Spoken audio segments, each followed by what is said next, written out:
Right, this is Mariah Khan.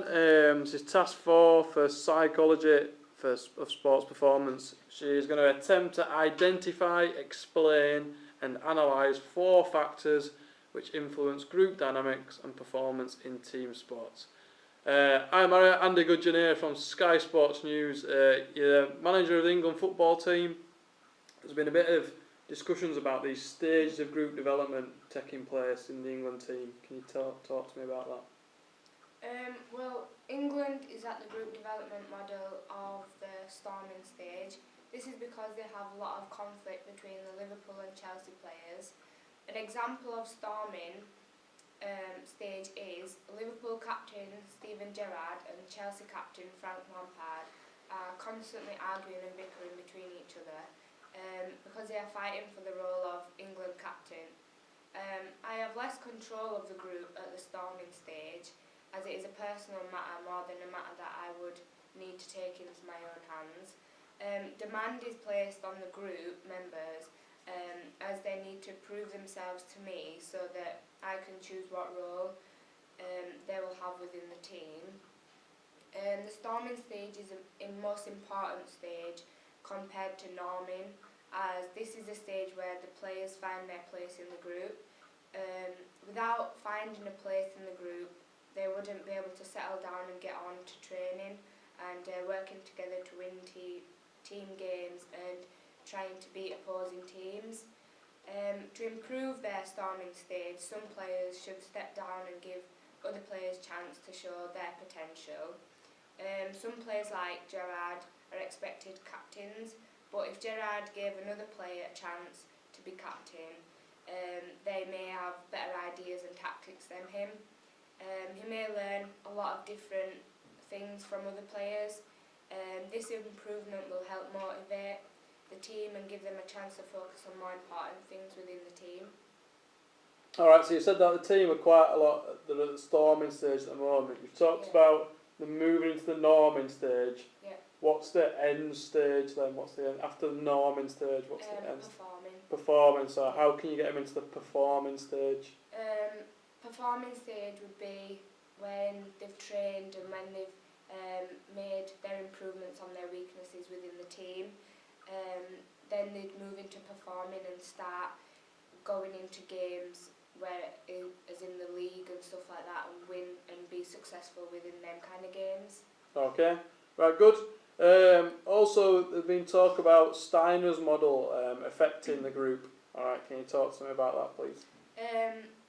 England has been quite unsuccessful due to players' injuries and family problems, weather and away games. These faults are taken from the team potential. The team potential, which is 70, and which leaves them with a potential of 30 once all the faulty processes have been taken away. With it being left with 30, it's below average for a successful team. To allow them to be successful, they should be 50 and above. Some of the faulty processes are the lack connection and interaction during the games. This fault is in coordination.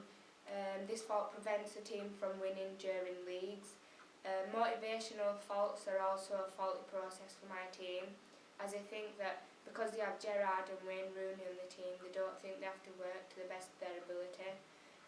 Group success and minimising faulty process is important because it makes the team potential success,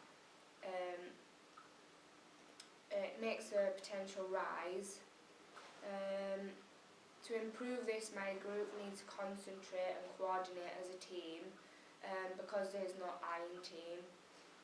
Without each other, the team will fail and it will go down on the table. As well as concentration and coordination, my team need to play their position strongly and want to win and leave and not they won't. If they leave the responsibility to everyone, it will have an effect on them. So they can't leave the responsibility to everyone else to take charge. And they also need to work on the communication on the field during play.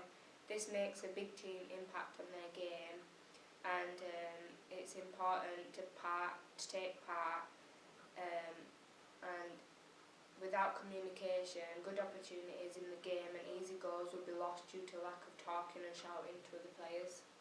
Okay, so that was a good in-depth discussion about it. What about the Ringelmann effect then?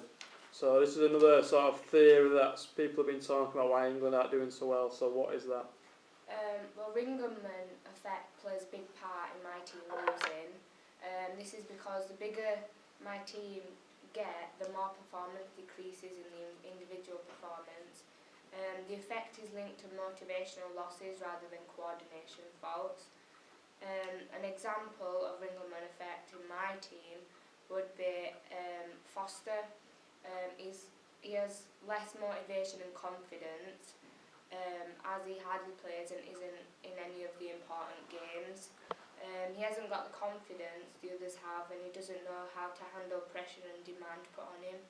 So he chooses to stay out of the limelight and lets the other players show the potential that they have. This shows lack of performance, as all sports players want to be centre of attention depending on what mood they're in. To improve this, the team need to keep their best of ability at heart and not lack just because there is a large group. The more players and the more they play at the best of their ability, the more likely they are to win. My team need to train and work on staying involved and not give their duties to others to sort out. Alright, good. And finally, have you identified any social loafing occurring, and what is social loafing?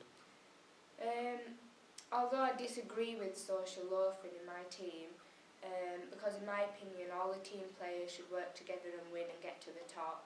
Some players social loaf with their own reasons, if it's family problems, being scared of failure, something along them lines. An example would be Jack Wilshere. He has been social loafing as he has left the responsibility of midfield to Frank Lampard and Steven Gerrard.